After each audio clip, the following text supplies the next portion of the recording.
ওয়ার্ডটা পিক করে তারপরে শেষ পর্যন্ত মারতে পারেন, টাইমিং একটু গড়বড় হয়েছে সেই কারণে, নাকি শেষ করে আসতে পারলেন না শেষ পর্যন্ত এই কারণে? দুইটাই কারণ। আমি যেটা প্ল্যান করেছিলাম যে খেলাটা শেষ করব, ওইটা একটা আলটিমেট গোল ছিল। আর ওই বলটা আমার শটটা আমি যেভাবে খেলতে চেয়েছিলাম ওইভাবে আসলে এক্সিকিউট হয়নি, আর এত দূরে চলে যাবে এটাও আশা করিনি। সো এই কারণে একটু আপসেট বলবো না, মানে শেষ করে ভালো লাগতো আর কি। সো এই এই আর কি কারণ ছিল। প্র্যাকটিস ম্যাচে দেখছিলাম যে নাহিদের সঙ্গে আপনার একটা প্রতিযোগিতা চলছে। আজকে যখন নাহিদ বোলিং এ আসলো, আপনি চার্জ করা শুরু করলেন, এখানেও কি একটা নাহিদের সঙ্গে প্রতিযোগিতা চলছে? না ভাই, আমি সবাইকে চার্জ করার চেষ্টা করছি আজকে, পার্টিকুলার কোনো বোলারকে না। কারণ রানটাই এমন ছিল যে শুরু থেকে একটু কীভাবে রানটা আগায় নেওয়া যায় এই পরিকল্পনাটা ছিল, স্পেশালি পাওয়ার প্লেতে। সো কোনো পার্টিকুলার বলো না, অবশ্যই মাঝখানে আমরা ক্যালকুলেটিভ ক্রিকেট খেলেছি, কোন সময় কাকে একটু রেসপেক্ট দিতে হবে ওটা তো মাথায় ছিল। বাট শুরু থেকে প্ল্যান ছিল যে যত পজিটিভ ব্যাটিং আমরা করতে পারি।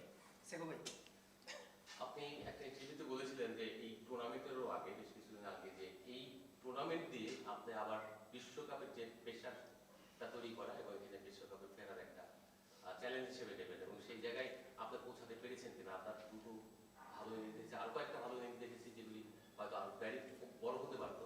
এই মুহূর্তে কি মনে হয় যে আপনার পুরো প্রক্রিয়ার মধ্যে ঢুকে গিয়েছেন, বিশ্বকাপ দলে ফেরার মতো অবস্থা করছে? না, আমি যতটুকু জানি বিশ্বকাপ টিম তো দিয়ে দিয়েছে, আমি তাই জানি। বাট সেটা তো আসলে আমি মানে এটা নিয়ে আমি চিন্তাও করি না। আমার মূল ফোকাস যে আমি কিভাবে আমি প্রতিদিন ইম্প্যাক্ট রাখতে পারি। আর আমার কাছে মনে হয় যে স্টিল নট এনাফ। আমি যেভাবে ব্যাটিং করেছি এখানে আরও সুযোগ আছে। আমি চেষ্টা করব নেক্সট ম্যাচে যদি আবার সুযোগ পাই আবার দলের ওপর ইম্প্যাক্ট রাখার। সিলেকশন আসলে আমার কন্ট্রোলে নাই, এখানে কোচ, ক্যাপ্টেন, সিলেক্টররা যেটা টিমের জন্য ভালো মনে করেছেন সেটাই আসলে করেছেন। বাট আমার কাজ রেগুলার পারফর্ম করা, যেটা আমি করার চেষ্টা করছি।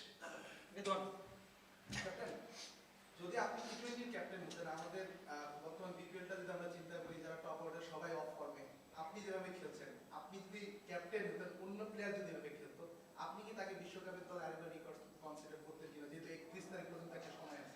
প্রথমত আমি তো ক্যাপ্টেন না, এটা চিন্তা করার কোনো ওয়ে নাই। আমার কাছে মনে হয় যে শুধুমাত্র এই যে 8টা-10টা ইনিংস হবে হয়তো, আমি যদি ওভাবে ধরি যারা রান করছেন না, এটা হতে পারে। টি-20তে আসলে ফেলিয়ার নিয়ে খুব বেশি চিন্তা করাটা আমার কাছে মনে হয় না যৌক্তিক। দেখবেন যে একটা ভালো ইনিংস আবার ওই কনফিডেন্সটা ফেরত আনবে। সো যারা রান করছে না তাদের উপরে ওই বিশ্বাসটা আমার মনে হয় যে যারা টিম ম্যানেজমেন্টে আছেন তারা রেখেছেন, এবং আমার মনে হয় না এটা নিয়ে খুব বেশি চিন্তার কোনো কারণ আছে। কারণ টি-20তে ফেলিয়ার আসবে।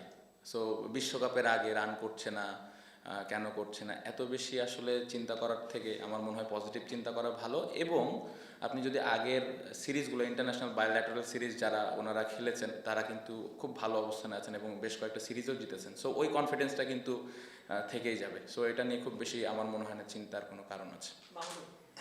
ম্যাচে ফিরি, মানে লাস্ট আপনাদের বোলিং এর সময় লাস্ট ওভারটাতে তৌহিদ যদি একটা মাইলস্টোনের সামনে দাঁড়িয়ে ছিল, সেই মাইলস্টোনটা নিশ্চয়ই আপনারা হয়তো করতে দিতে চান, মানে আপনাদের তখন ভাবনাটা কি ছিল? ওইটা কি আপনাদেরকে মোমেন্টামটা একটু ফেভার করেছে, যে একটা মাইলস্টোন হলে একটা মোমেন্টাম থাকে একটা টিমের? না, দারুণ ব্যাটিং করেছে। আমার মনে হয় ও 100টা ডিজার্ভ করে, সত্যি কথা। ও যেভাবে ব্যাটিং করেছে, উইকেটটা একটু কঠিন ছিল শুরুর দিকে, বাট ও যেভাবে খেলাটা পুরোটা ফিনিশ করেছে এটা অবশ্যই ক্রেডিট দিতে হবে।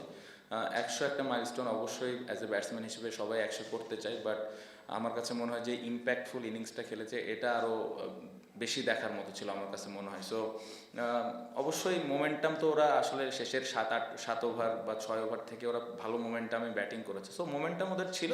হ্যাঁ, অবশ্যই হৃদয় 100 করতে পারলে অ্যাজ এ প্লেয়ার হিসেবে অবশ্যই ভালো লাগতো। বাট হ্যাঁ, এগেন অপোনেন্ট আমরা তো চাইবই যেন না হয়। বাট খুব দারুণ ব্যাটিং করেছে।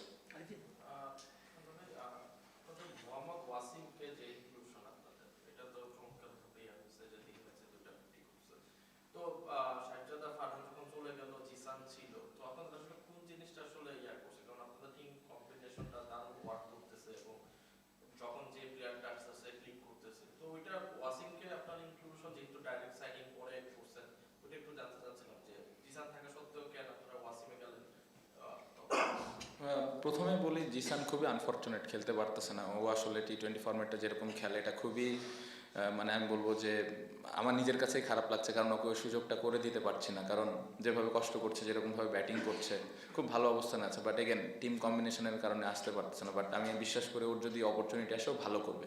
আমাদের ওয়াসিমের ব্যাপারে এই প্ল্যানিংগুলো অনেক আগে থেকেই ছিল যে আসলে ফারহান চলে গেলে কে আসবে, তো আমরা জানতাম, এবং ওই ট্রাস্টটা নিয়েই কিন্তু আমরা আসলে সাইনিংটা করেছি। অনেক প্লেয়ার পারফর্ম করবে, অনেকে করবে না, বাট ওই বিশ্বাসটা আমাদের আছে যে যে প্লেয়ারগুলো আমরা সাইন করেছি দলের জন্য ইম্প্যাক্ট রাখবে, যেটা ওয়াসিম খুব ভালোভাবে করতে পেরেছে। পাপন ভাই। ওভারঅল স্কোরের দিকে তাকালে, পার্সোনাল স্কোরের দিকে তাকালে যেটা দেখা যায় ন্যাশনাল সাইডে যে ক্রিকেটারগুলো আছে তারা ধারাবাহিকভাবে যে রান করছে সেরকম না, কিন্তু আপনারা যারা বাইরে আছেন কনসিস্টেন্টলি রান করে যাচ্ছেন, মানে একটা প্রেশার থাকে কিনা যখন স্কোর ঘোষণা হয়ে যায় কিংবা এরকম কি মনে হয় কিংবা থাকে কিনা? আমি ব্যক্তিগতভাবে প্রেশার ফিল করি না, আমি স্কোয়াডে থাকলে বা না থাকলে। ইন্ডিভিজুয়াল প্লেয়ারদেরটা আসলে আমার পক্ষে বলা মুশকিল।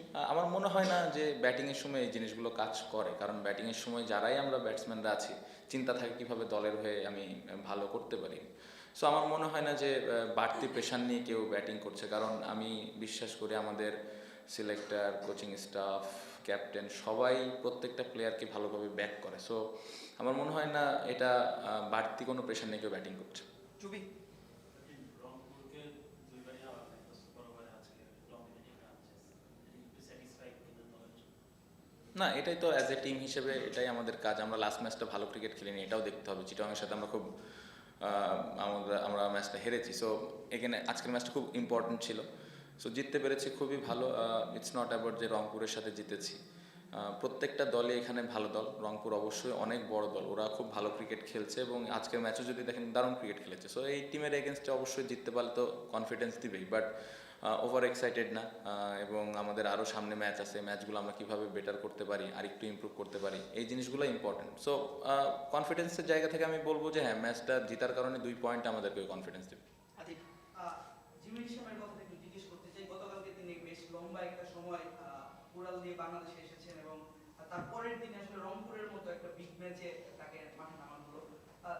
টিম ম্যানেজমেন্টের তার কাছ থেকে প্রত্যাশাটা কি ছিল? দেখুন যে লাস্ট ওভারটাও তাকে দিয়ে আসলে করানো হয়েছে। প্রত্যাশা তো ভালো ক্রিকেট খেলা, ইম্প্যাক্ট রাখা। আপনি যদি দেখেন খুব ভালো ইম্প্যাক্ট রেখেছে, 2টা দারুণ ক্যাচ ধরেছে এবং আন্ডার প্রেশার বোলিংও করেছে। সো আমার মনে হয় যে যে জিনিসটা আমরা নিশামের কাছ থেকে আশা করি সেই জিনিসটা ও আজকে খুব ভালোভাবে করতে পেরেছে। সো খুবই খুশি। Last to Adib. বলছিলেন যে everyone is one match away from getting into the shape. Tanzid তামিমের সঙ্গে আপনার কি কথা হচ্ছে? উনিও একটু আউট অফ ফর্ম আছেন, আপনি যেহেতু ক্যাপ্টেন, উনি আপনার সঙ্গে কোনো আলাদা করে কথা বলছেন কিনা বা মেন্টালি স্টাক হয়ে আছেন কিনা, মানে ওনার অবস্থাটা একটু জানতে চাই। বাংলাদেশের এই মুহূর্তে one of the best batsman আমার কাছে মনে হয় ইন দিস ফরম্যাট। সো এই 4টা-5টা ইনিংস নিয়ে আসলে ও চিন্তা মানে করার কথা না আমার কাছে, যেটা মনে হয় ও চিন্তা করছে কীভাবে দলের উপর ইম্প্যাক্ট রাখে। আমি যেটা বললাম, টি-20তে এরকম 4টা-5টা ইনিংসে ফেল করবেই একটা ব্যাটসম্যান, এটা হয়ে আসছে। আর এখন দেখেন যেই উইকেট আমরা খেলতেছি অনেক ইউজড উইকেট, সো একটু কঠিন। আমার মনে হয় যে খুব একটা ইজি না, বাট এগেন ওর সাথে বাড়তি কোনো কথা হচ্ছে না, কারণ এক্সপিরিয়েন্স খেলোয়াড়, ও জানে কীভাবে কামব্যাক করতে হবে এবং আমি বিশ্বাস করি যে ও খুব তাড়াতাড়ি দেখবেন যে ও একাই 2-3টা ম্যাচ জিতাই দিছে আমাদের। Last one second.